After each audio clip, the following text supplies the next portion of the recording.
sell a car just to gaze upon its beauty. No job, very wise choice to make.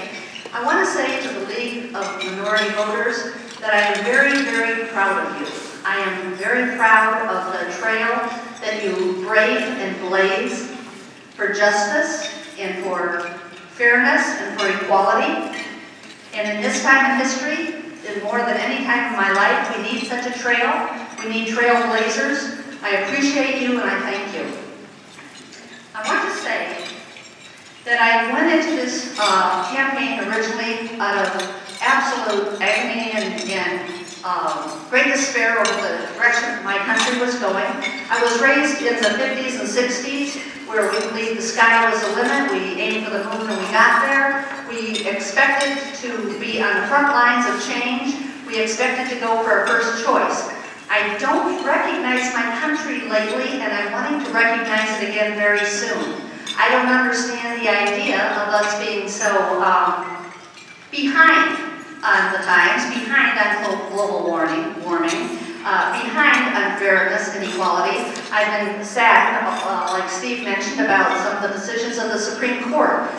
I had a young man come up to me about 2 months ago and say that after he heard Barack Obama speak, for the first time in his life he felt pride in his country, and I was shocked because I was raised with pride in my country, and I want to remind all of us, and those possibly who never knew, what we have to be proud of. The ideals of the United States are what make us strong. The things that we had that were on the pedestal have to be returned to the pedestal.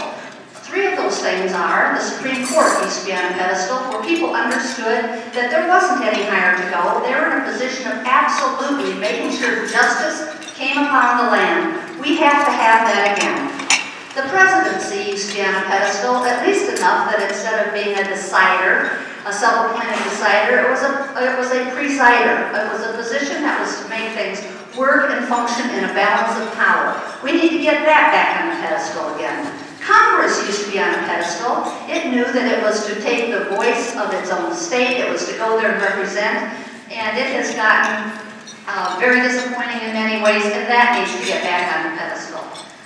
I would like to see many things. I would like to see us all remember that we are the government, that we have choices to make, that we are the people of privilege, and we are the bottom line. It is important that we remember that those funds we call taxes are our money, and we get to choose and want to choose how to spend it best.